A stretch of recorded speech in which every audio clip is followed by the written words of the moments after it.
Good morning. I'm Kelly Boardman, and our reading today is from Matthew's Gospel, chapter 14, verses 13 through 21.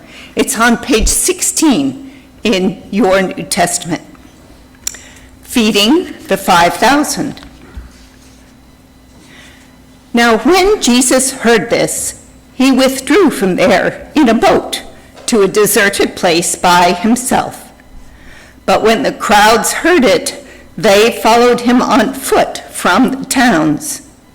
When he went ashore, he saw a great crowd, and he had compassion for them and cured their sick. When it was evening, the disciples came to him and said, "This is a deserted place, and the hour is now late.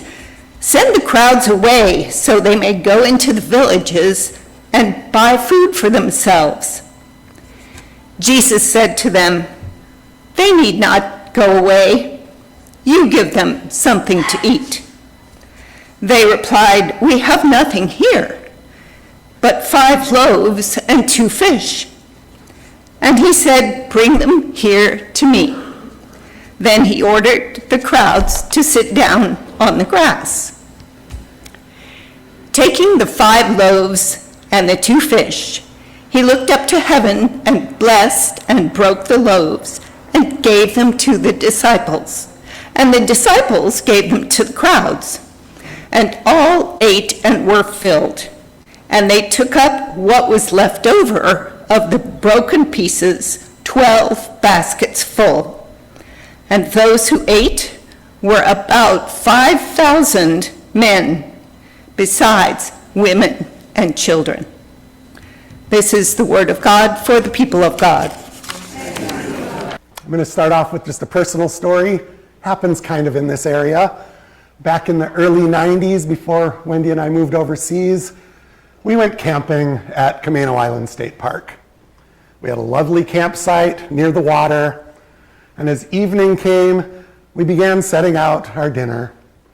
We were young and poor, so it was nothing elaborate. I might remember it wrong, but I remember bread, peanut butter, and jelly. We both became distracted.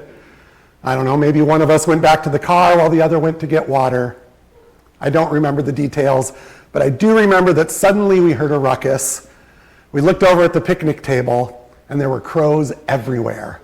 They'd knocked over the peanut butter and jelly, they were fighting over slices of bread, and before we got there, one greedy crow just grabbed the whole bag of bread and carried it away.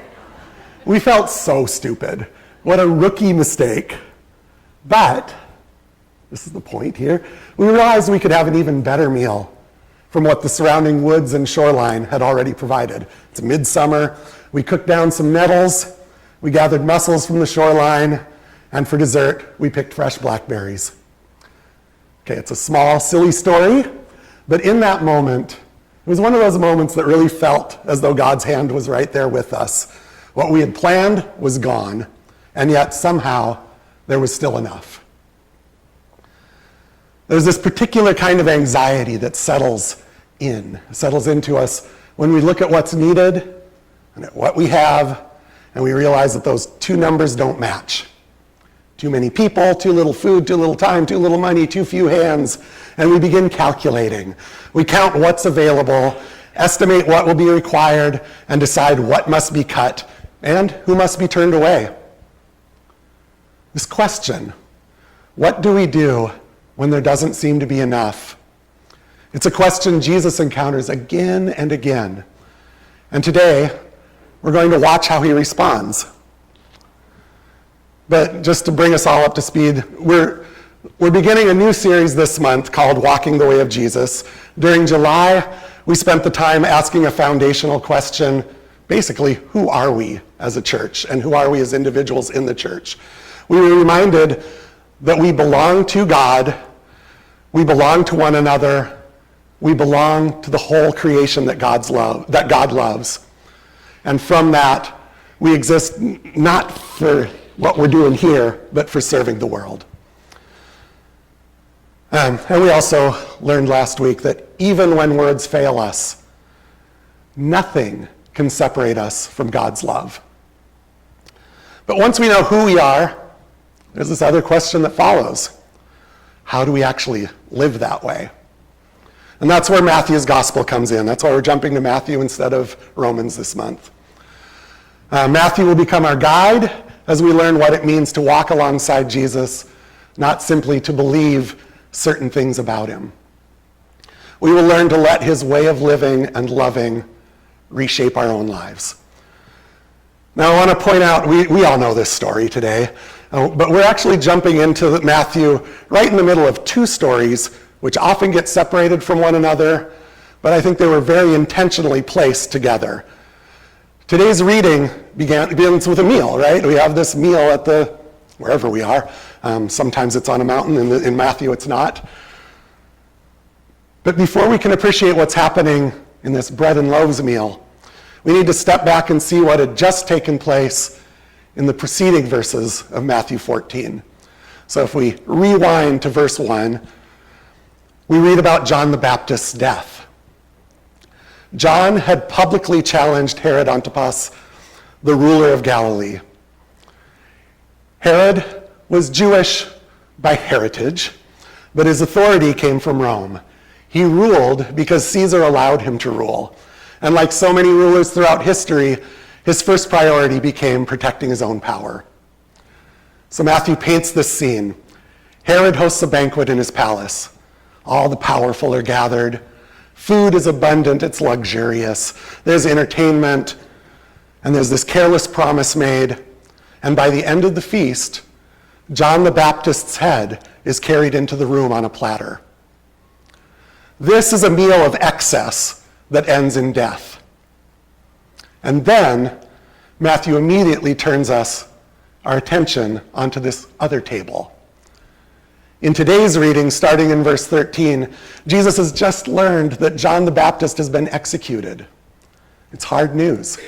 His cousin, his friend, the man who baptized him, dead in such a horrible way. It's news that he needs to mourn. He needs to be grieved. So Jesus, at the beginning of our reading today, it says he withdraws to a deserted place to be alone. But the crowds follow him. And when Jesus sees them, he doesn't do what I would do, which is kind of yell at them to leave him alone for just 1 minute. Instead, we read that he had compassion for them. And from that compassion comes a whole different banquet. Where Herod's feast was born out of fear and the need to protect power, Jesus' feast begins with compassion. The banquet could not look more different from the one at Herod's palace. There's no luxury, there's no privilege, there's no military guard, just a motley group of ordinary people and Jesus in their midst. At Herod's table, the powerful consume while the vulnerable are sacrificed. At Jesus' table, the vulnerable are welcomed and fed. At Herod's table, abundance is hoarded by a few. At Jesus' table, what is available is blessed and shared. At Herod's feast, death is literally served on a platter. At Jesus' feast, bread is placed into empty hands. Matthew sets these meals beside each other and asks us to see the contrast. They show us two kinds of power, two visions of the world, two tables. And the question we are being asked in all of this is, at which table will we take our place? This contrast, it becomes even more significant when we remember the community for whom the Gospel of Matthew was written. You know, we call it Matthew. Church tradition associated this Gospel with Matthew the Apostle, but the author never identifies themselves. Most scholars believe it was written sometime in the mid-70s AD, about 40 years after the events it describes, by an educated Jewish follower of Jesus, writing for a community made up largely of other Jewish followers of Jesus. This is before we started being Christianity. And they lived in a world that was decimated by violence. In the year 70, the Roman armies captured Jerusalem following a brutal siege. The city was crushed, many people were killed, displaced, or enslaved, and the temple, that spiritual center of their lives, was destroyed. And it was more than just a religious building. It stood at the center of worship, of communal identity, of the story they told about themselves. It was understood as the place where God's presence dwelt among the people. Its destruction was devastating, and it raised enormous, even existential questions. Where is God now? Are we all alone? How do we remain faithful? What does faithfulness even mean anymore? What does it mean to be part of Israel without Jerusalem? And different Jewish communities in that time, they answered those questions in different ways. And the movement that would become Rabbinic Judaism centered life increasingly around scripture, teaching, prayer, and the synagogue. Jewish followers of Jesus looked to his teachings, death, and resurrection as the center of their hope. So Matthew, throughout the book of Matthew, it reflects some of those tensions.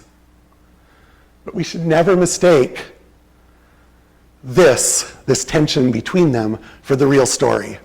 The people were divided, yes, but those divisions were unfolding under the pressure of an empire that ruled through fear, violence, and the protection of its own power. It was Rome that destroyed Jerusalem. It was Rome that destroyed the temple. And it's against that backdrop that Matthew tells the story of a different way of ordering the world, represented by a different table. Matthew's community was asking this new question: how do we follow Jesus in a world like this? And the author answers by telling the story of Jesus. He's writing biography and history, and we like to read it that way, but I wouldn't say that either of those are the primary purpose of this gospel. It was written for a community shaken by loss and uncertainty, inviting them to keep walking the way of Jesus despite everything that had happened to them. And today's reading, the story of the feeding of the 5,000, is meant to show us what that way can look like. And this, I believe, is the exact lens through which Matthew wants his readers to understand this story. Hold on to this, because we'll be in Matthew for the next 4 weeks after this. Twice in his gospel, Jesus quotes the prophet Hosea, "I desire mercy, not sacrifice." Matthew's first readers would have known those words well. They weren't just a memorable saying. They were a key to understanding who Jesus was and what kind of life he was calling them to. For Matthew, faithfulness is not measured first by religious appearances or perfect observance. It begins with hearts transformed by God's compassion. And that transformation becomes visible in lived out lives marked by mercy, justice, and care. So now, we can finally get on with today's actual reading. There's this crowd surrounding Jesus, a big crowd. We call it the feeding of the 5,000.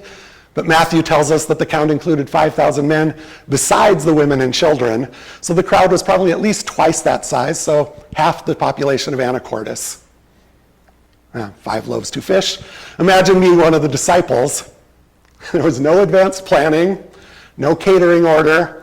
People have just kept coming all day, more and more people. Jesus has been healing them and responding to their needs, but now the sun is about to go down, and the disciples look around, and there's people everywhere. Families, children, older people, people carried there by their friends, people who've traveled a long way. And by the hour, as any crowd does, it's becoming more tired and more hungry. So the disciples begin doing what conscientious leaders do. They assess the situation. They count the remaining daylight. They consider what might go wrong. And perhaps one of them says, we should probably be wrapping this up. And another says, we need to get these people moving before dark. There's no way we can feed them, and they're going to need time to get to where there's food available. And the nearby villages can't even feed 5,000 people. So needs too large, we've got to pull the plug. So they come to Jesus, and they say in as reasonable a voice as they could muster, Jesus, this is a deserted place, and the hour is now late. Send the crowds away so that they may go into the villages and buy food for themselves. It's a reasonable plan. They're not being callous. They really believe this is the most compassionate option. I would dare say most of us would do the same thing. But Jesus responds, they need not go away. And then he adds that line, You give them something to eat. And the disciples are probably struggling not to be frustrated with him at this point, thinking, yeah, Jesus, that's the problem. We don't have enough food to give them. There's a bunch of people, no food. And so trying to be diplomatic, someone states the obvious because Jesus doesn't seem to get a handle on this situation. They say, we have nothing here but 5 loaves and 2 fish. The math doesn't work. Okay, this should really sound familiar to us if we think about it. You know, I'd like to help, but I only have so much money. I'd like to serve, but there's only so much time. I'd love to start some new ministry, but there's only so many volunteers. We'd like to address hunger and housing and loneliness and injustice and climate change, but really, those problems are enormous. What can one person or one congregation possibly do? I can't meet this moment. The need is too large, and what I have to offer is totally inadequate.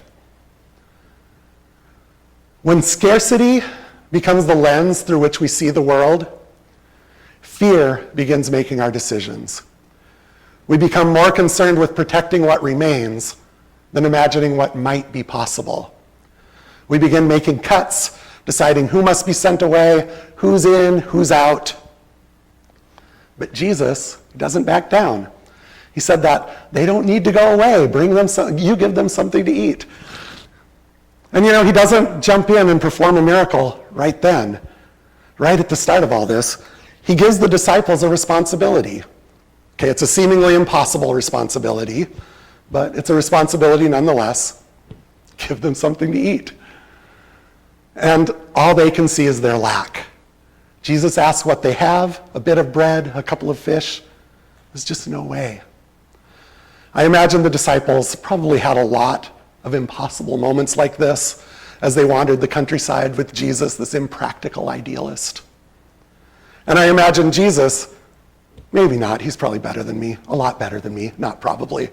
I imagine Jesus gives this next reply with a bit of a sigh and maybe an exasperated rolling of his eyes and says, all right, bring them to me. Jesus doesn't wait until the disciples have enough before inviting them to participate, though. And rather, he begins with what they have. Jesus begins with what we have. The feeding of the multitude, it's the only miracle from Jesus' public ministry that appears in all 4 Gospels. The earliest Christian communities clearly believed this meal was essential to understanding who Jesus was. And why is that? It's because it tells us something fundamental about the way Jesus and Jesus' reign works. He never says, stand back while I solve your problems. He says, you give them something to eat. Bring what you have, and I'll take it from there, don't worry. The disciples don't create this abundance, but they do participate in sharing it. So, this is not a story about discovering that we possess unlimited resources within ourselves, or that through Jesus we have access to every physical thing we could ever want. This is not a prosperity gospel.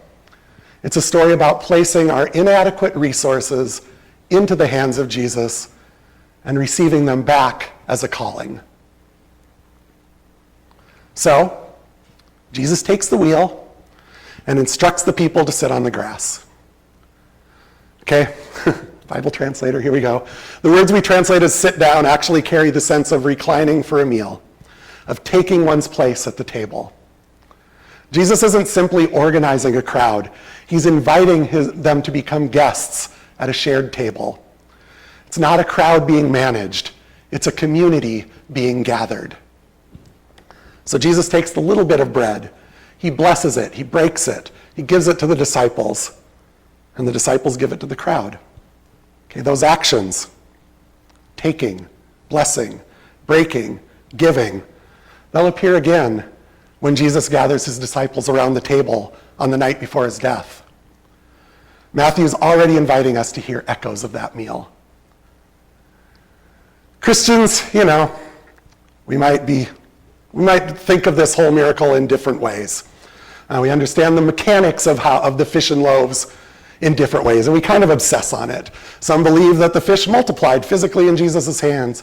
Others Might suggest that when people saw food being offered freely, those who had brought something began sharing it too.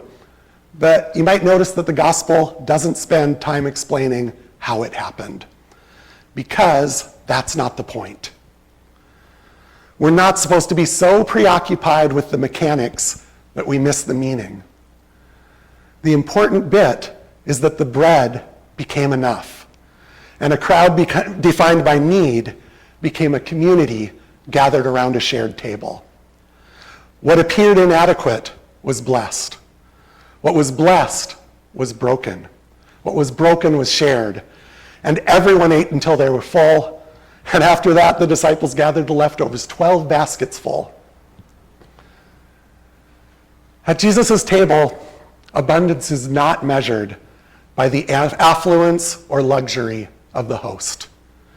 It's measured by whether everyone has been fed. Herod's table looked abundant, but it produced death. Jesus' table began with almost nothing, but everyone received a place. Everyone was fed, and nothing was wasted. And that is the picture of what abundance looks like in the way of Jesus. So now let's imagine being a member of that young Christ-following community for whom this book was originally written, just after the fall of the temple. And they're hearing this read out loud for the first time. Jerusalem has fallen, the temple is gone, Rome still rules, and into that world, the Gospel of Matthew reminds them that Jesus didn't build this community around fear or around what we lack. He gathered people around a table. He asked the disciples to bring whatever they had. He blessed the bread, broke it, and placed it into their hands to share. That community who read or heard this reading for the first time, they didn't possess Rome's wealth or military power. They didn't even have their temple anymore, but they had the story of Jesus. They had one another. And the community had a new calling in Jesus' words. They need not go away. You give them something to eat. Don't become just another version of Herod's palace. Instead, they're invited to become that other table. The table where the vulnerable are welcomed, the table where resources are shared, the table where mercy matters more than status, the table where no one is disposable. Scarcity, we all know it, remains one of the defining stories of our culture as well. We're constantly told there's not enough. If we spend time listening for it consciously, we'll hear it everywhere from others and from ourselves. There's not enough wealth, not enough housing, not enough health care or food or security. And the shortages are real. People are going hungry. Families cannot afford housing or medical care. And the story never asks us to deny any of that. Nor does it promise that if we give something to God, God will just reward us back with material success. No one leaves that meal of the loaves and fish with a palace or a lifetime supply of bread. But everyone leaves fed, and there's enough for everyone. Because God's abundance is not a promise that each of us can have everything we desire. It's a vision of a community in which everyone has what they need. It's an important difference. At Herod's table, abundance is concentrated around the powerful, while someone else pays the price. That table, it still exists. We see it whenever people accumulate far more than they need while others are going hungry. We see it whenever food, housing, healthcare, security, or dignity are treated as rewards for the deserving rather than as human needs. Scarcity teaches us to see our neighbors as a threat, as competitors for limited resources. If someone else receives care, there's going to be less for me.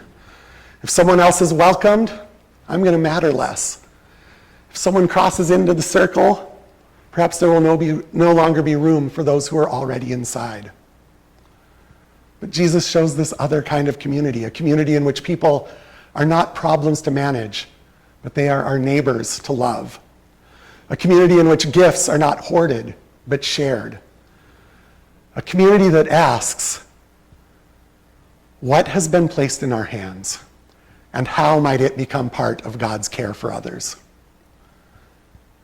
We don't have unlimited money, energy, or people. Our loaves, our 5 loaves, they're still just 5 loaves. Our 2 fish are still just 2 fish. But Jesus is never concerned about what we don't have. But he does always ask us to bring all that we have. Our time, our building, our relationships, our experience, our compassion, our presence, our voices. None of it may appear sufficient in the face of this world's enormous needs. But Jesus says to the disciples and to us, bring them here to me. The miracle really begins with the willingness to offer what we have, however small it may seem. In a few moments, towards the end of the service, we will gather around Christ's table, where there's a place for each of us. May that meal strengthen us to become that other table in the world, a community where abundance is measured by whether everyone has enough, not by how much a few possess. May we become people who refuse to live by the fear of scarcity. May we become people who offer what we have with trust and generosity. And may our life together proclaim the beautiful truth that in the way of Jesus, abundance does not mean excess for a few. It means enough for everyone. May we live that invitation. Amen.